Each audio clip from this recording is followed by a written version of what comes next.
ಕೊಡಗು ಧ್ವನಿ digital media, ಇದು ಕೊಡಗಿನ ನಂಬರ್ 1 ಯೂಟ್ಯೂಬ್ ಚಾನಲ್. ನನ್ನ ಹೆಸರು HR ಪರಶುರಾಮ್ ಅಂತೇಳಿ. ನಾನು ದಲಿತ ಸಂಘರ್ಷ ಸಮಿತಿಯ ಜಿಲ್ಲಾ ಸಂಚಾಲಕನಾಗಿ ಕೆಲಸ ಮಾಡ್ತಾಯಿದ್ದೀನಿ. ನಮ್ಮ ಸಂಘಟನಾ ಸಂಚಾಲಕರಾಗಿ ವಿಜಯರವರು, ನಾಗರಾಜು, ಚಂದ್ರು, ದೇವರಾಜು, ರಾಜ, ಅಜಿತ್ ಎಲ್ಲರೂ ನಾವಿವತ್ತು ಏನು ಡಾಕ್ಟರ್ BR ಅಂಬೇಡ್ಕರ್ ಅವರ 134ನೇ ಜಯಂತಿ ಕಾರ್ಯಕ್ರಮವನ್ನು ತಾರೀಕು 14ನೇ ತಾರೀಕು ಮಾಡಬೇಕಾಗಿತ್ತು. ಆದರೆ ವಿರಾಜಪೇಟೆಯಲ್ಲಿ ನಮ್ಮೆಲ್ಲರ ಹೋರಾಟದಿಂದ ಆಗಿರ್ತಕ್ಕಂಥ ಅಂಬೇಡ್ಕರ್ ಭವನ ಮತ್ತು ಅಂಬೇಡ್ಕರ್ ಅವರ ಪುತ್ಥಳಿಯ ಉದ್ಘಾಟನಾ ಸಮಾರಂಭ ಇರೋದರಿಂದ ಆ ದಿವಸ ನಮ್ಮ ಎರಡೂ ತಾಲೂಕಿನ ತಹಸೀಲ್ದಾರರು ಮತ್ತು ಸಮಾಜ ಕಲ್ಯಾಣ ಇಲಾಖೆಯವರು ನಮ್ಮನ್ನು ಕರೆಸಿ 14ನೇ ತಾರೀಕು ನೀವು ನಿಮ್ಮ ಕಾರ್ಯಕ್ರಮವನ್ನು ಮುಂದೂಡಿ ಆ ದಿವಸ ಅಲ್ಲಿಗೆ ಬರಬೇಕು ಅಂತ ಕೇಳಿಕೊಂಡ ಮೇರೆಗೆ ನಾವು 14ನೇ ದಿವಸ ಮಾಡಬೇಕಾಗಿದ್ದ ಕಾರ್ಯಕ್ರಮವನ್ನು ನಾವು 21/4/2025 ಸೋಮವಾರ, ಅಂದರೆ ಮುಂಬರ್ತಕ್ಕಂಥ ಸೋಮವಾರ ನಾವು RMCಯಲ್ಲಿ ಬಹಳ ವಿಜೃಂಭಣೆಯಿಂದ ಅಂಬೇಡ್ಕರ್ ಜಯಂತಿಯನ್ನು ಆಚರಣೆ ಮಾಡಬೇಕು ಅಂತೇಳಿ ನಮ್ಮ ಸಂಘಟನೆಯಿಂದ ತೀರ್ಮಾನ ತಗೊಂಡಿದ್ದೀವಿ. ಅದರ ಅಂಗವಾಗಿ ಇವತ್ತು ನಾವು ಈ ಪತ್ರಿಕಾಗೋಷ್ಠಿಯಲ್ಲಿ ಹೇಳಿಕೆಯನ್ನು ಬಿಡುಗಡೆ ಮಾಡ್ತಾಯಿದ್ದೀವಿ.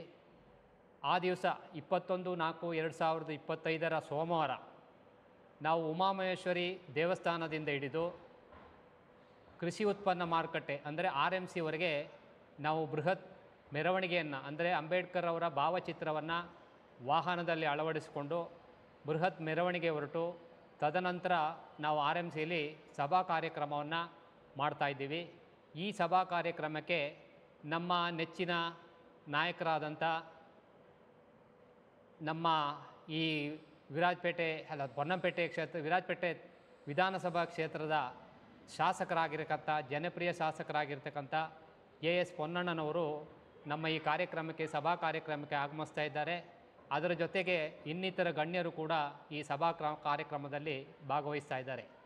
ಈ ಸಭಾ ಕಾರ್ಯಕ್ರಮದಲ್ಲಿ ದಲಿತ ಸಂಘಟನೆ ಅಂಬೇಡ್ಕರ್ ಅವರ ಬಗ್ಗೆ ಹಲವು ವಿಚಾರಗಳನ್ನು ನಮ್ಮ ಸಂಘಟನೆಯ ಹಿರಿಯ ಕಾರ್ಯಕರ್ತರು ಮತ್ತು ನಮ್ಮ ದಲಿತ ಸಾಹಿತ್ಯ ಪರಿಷತ್ತಿನ ಅಧ್ಯಕ್ಷರಾಗಿರ್ತಕ್ಕಂಥ ಕೊಡಗು ಜಿಲ್ಲೆ ಅಧ್ಯಕ್ಷರಾಗಿರ್ತಕ್ಕಂಥ ಅರ್ಜುನ್ ಮೌರ್ಯರವರು ಅಂಬೇಡ್ಕರ್ ಅವರು ಕುರಿತು ವಿಚಾರ ಮಂಡನೆಯನ್ನು ಮಾಡಲಿದ್ದಾರೆ. ಈ ಕಾರ್ಯಕ್ರಮಕ್ಕೆ ನಾಡಿನ ಈ ತಾಲೂಕಿನ ಅಥವಾ ಜಿಲ್ಲೆಯ ಎಲ್ಲ ಬಂಧುಗಳು ಸಹಕಾರ ಕೊಟ್ಟು ಈ ಕಾರ್ಯಕ್ರಮ ಯಶಸ್ವಿಯಾಗಿ ನಡೆಯಲು ಸಹಕಾರ ಕೊಡಬೇಕು ಅಂತೇಳಿ ತಮ್ಮಲ್ಲಿ ಈ ಮೂಲಕ ನಾವು ವಿನಂತಿಸ್ಕೊಳ್ತಾ ಇದ್ದೀವಿ. ಈಗಾಗಲೇ ಏನಿವತ್ತು ನಮ್ಮ ಈ ಜಿಲ್ಲೆ, ನಮ್ಮ ಈ ಕ್ಷೇತ್ರದ ಶಾಸಕರಾಗಿ ಆಯ್ಕೆಯಾಗಿರ್ತಕ್ಕಂಥ ಪೊನ್ನಣ್ಣನವರು ಹಲವಷ್ಟು ಕಾರ್ಯಕ್ರಮಗಳನ್ನು ಮಾಡ್ತಾ ಬರ್ತಾ ಇದ್ದಾರೆ. ಅವರ ಬಗ್ಗೆ ಕೆಲವು ಕುತಂತ್ರಗಳು ಇವತ್ತು ನಡೀತಾ ಇವೆ. ಅದು ಯಾವುದೇ ಕಾರಣಕ್ಕೂ ಜನರು ಅದಕ್ಕೆ ಕಿವಿಗೊಡಬಾರ್ದು. ನಾವು ಕಂಡಾಗೆ ಒಳ್ಳೆಯ ಕೆಲಸಗಳನ್ನು ಅವರು ಮಾಡ್ತಾ ಬರ್ತಾ ಇದ್ದಾರೆ. ಹಲವಷ್ಟು ಕಾರ್ಯಕ್ರಮಗಳನ್ನು ಮತ್ತು ಅಭಿವೃದ್ಧಿ ಕೆಲಸಗಳನ್ನು ನಾವು ಅವ್ರು ಬಂದ ಮೇಲೆ ಕಾಣ್ತಾ ಇದ್ದೀವಿ. ಇದಕ್ಕಾಗಿ ನಾವು ದಲಿತ ಸಂಘರ್ಷ ಸಮಿತಿಯ ಜಿಲ್ಲಾ ಸಮಿತಿ ಮತ್ತು ಎಲ್ಲ ಸಂಘಟನೆಯ ಪ್ರಮುಖರು ಸೇರಿ ಅವರಿಗೆ ನಾವು ಇವತ್ತು ಅಭಿನಂದನೆಯನ್ನು ಕೂಡ ಸಲ್ಲಿಸ್ತಾ ಇದ್ದೀವಿ. ಹಾಗೆಯೇ ನಮ್ಮ ವಿರಾಜಪೇಟೆಯಲ್ಲಿ ನಡೆದಂಥ ಅಂಬೇಡ್ಕರ್ ಭವನ ಮತ್ತು ಪುತ್ಥಳಿ ನಿರ್ಮಾಣಕ್ಕೆ ಸಹಕಾರ ಕೊಟ್ಟಂಥ ಸರ್ವರಿಗೂ ಮತ್ತು ಎಲ್ಲ ಸರ್ಕಾರಿ ಅಧಿಕಾರಿಗಳಿಗೂ ಕೂಡ ನಾವು ಇವತ್ತು ಅಭಿನಂದನೆಗಳನ್ನ ಸಲ್ಲಿಸ್ತಾ ಇದ್ದೀವಿ. ಇದೇ ರೀತಿ ಸಹಕಾರ ನಮಗೆ ಯಾವತ್ತೂ ಇರಲಿ ಅಂತ ಕೇಳ್ಕೊಳ್ಳುತ್ತಾ ನನ್ನ ಈ ಮಾತನ್ನು ಹೇಳಲಿಕ್ಕೆ ಬಯಸ್ತಾ ಇದ್ದೀನಿ. ಅಂದಿನ ಏನು RMC ಸಭಾಂಗಣದಲ್ಲಿ ಕಾರ್ಯಕ್ರಮ ನಡೀತದೋ ಅದು ನನ್ನ ಅಧ್ಯಕ್ಷತೆಯಲ್ಲಿ ನಡೆಯುವಂಥ ಕಾರ್ಯಕ್ರಮ. ಉದ್ಘಾಟಕರಾಗಿ ಮಾನ್ಯ ಶಾಸಕರಾದಂಥ AS ಪೊನ್ನಣ್ಣನವರು ಭಾಗವಹಿಸ್ತಾ ಇದ್ದಾರೆ. ಹಾಗೆ ಸಂಪನ್ಮೂಲ ವ್ಯಕ್ತಿಯಾಗಿ ಅರ್ಜುನ್ ಮೌರ್ಯರವರು ಭಾಗವಹಿಸ್ತಿದ್ದಾರೆ. ಹಾಗೆಯೇ ಸ್ವಾಗತ ಮತ್ತು ವಂದನಾರ್ಪಣೆಯನ್ನು ನಮ್ಮ ಜಿಲ್ಲಾ ಸಂಘಟನಾ ಸಂಚಾಲಕರಾದಂಥ ಮಹಾದೇವರವರು ನೆರವೇರಿಸ್ಕೊಡ್ತಾ ಇದ್ದಾರೆ. ಮುಖ್ಯ ಅತಿಥಿಗಳಾಗಿ ನಂದಕುಮಾರ್ ಇವರು ಮಡಿಕೇರಿಯ ಉದ್ಯಮಿಗಳು. ಹಾಗೆಯೇ ಮಹೇಶ್ ಕುಮಾರ್ ಎಸ್ ಪೊಲೀಸ್ ಉಪ ಅಧೀಕ್ಷಕರು ವಿರಾಜಪೇಟೆ ಉಪವಿಭಾಗ ವಿರಾಜಪೇಟೆ ಇವರು ಕೂಡ ಭಾಗವಹಿಸ್ತಿದ್ದಾರೆ. ಹಾಗೆ ಮೀದೇರ ನವೀನ್ ಅಧ್ಯಕ್ಷರು ಬ್ಲಾಕ್ ಕಾಂಗ್ರೆಸ್ ಪೊನ್ನಂಪೇಟೆ ಇವರು ಕೂಡ ಆ ಸಭಾ ಕಾರ್ಯಕ್ರಮದಲ್ಲಿ ಭಾಗವಹಿಸ್ತಿದ್ದಾರೆ. ಶ್ರೀ ಕುಲಚಂಡ ಪ್ರಮೋದ್ ಗಣಪತಿ ಅಧ್ಯಕ್ಷರು ಗ್ರಾಮ ಪಂಚಾಯಿತಿ ಗೋಣಿಕೊಪ್ಪಲು ಇವರು ಕೂಡ ಆ ಸಭೆಯಲ್ಲಿ ಭಾಗವಹಿಸ್ತಿದ್ದಾರೆ. ಹಾಗೆ ಲಾಲಾ ಅಪ್ಪಣ್ಣ ಅಕ್ರಮ ಸಕ್ರಮ ಸಮಿತಿಯ ಅಧ್ಯಕ್ಷರು ಪೊನ್ನಂಪೇಟೆ ತಾಲೂಕು ಇವರು ಕೂಡ ಆ ದಿನ ಸಭೆಯಲ್ಲಿ ಭಾಗವಹಿಸ್ತಾ ಇದ್ದಾರೆ. ಹಾಗೆ ತನ್ವೀರ್ AP ಅಧ್ಯಕ್ಷರು ಜಮಾತೆ ಇಸ್ಲಾಮಿ ಹಿಂದ್ ಗೋಣಿಕೊಪ್ಪ ಇವರು ಕೂಡ ನಮ್ಮ ಸಭಾ ಕಾರ್ಯಕ್ರಮದಲ್ಲಿ ಅವತ್ತು ಭಾಗವಹಿಸ್ತಾ ಇದ್ದಾರೆ. ಹಾಗೆಯೇ ಅಣ್ಣೀರ ಹರೀಶ್ ಪೊನ್ನಂಪೇಟೆ ಪಟ್ಟಣ ಪಂಚಾಯತಿ ಅಧ್ಯಕ್ಷರು ಇವರು ಕೂಡ ಆ ದಿನ ನಮ್ಮ ಸಭಾ ಕಾರ್ಯಕ್ರಮದಲ್ಲಿ ಭಾಗವಹಿಸ್ತಿದ್ದಾರೆ.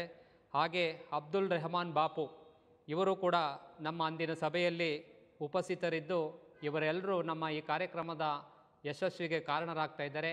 ಅವರಿಗೆ ನಮ್ಮ ದಲಿತ ಸಂಘರ್ಷ ಸಮಿತಿ ವತಿಯಿಂದ ಹೃತ್ಪೂರ್ವಕವಾದ ಅಭಿನಂದನೆಗಳನ್ನು ಈ ಮೂಲಕ ಸಲ್ಲಿಸ್ತಾ ಇದ್ದೀನಿ.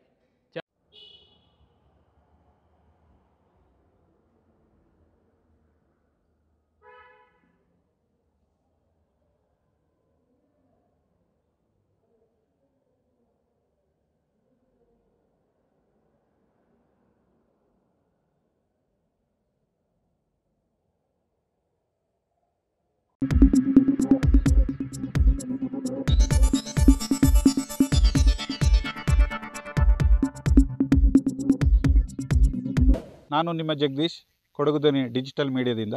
ನಮ್ಮ ಚಾನಲನ್ನು ಸಬ್ಸ್ಕ್ರೈಬ್ ಮಾಡಿ, ಲೈಕ್ ಮಾಡಿ, ಶೇರ್ ಮಾಡಿ.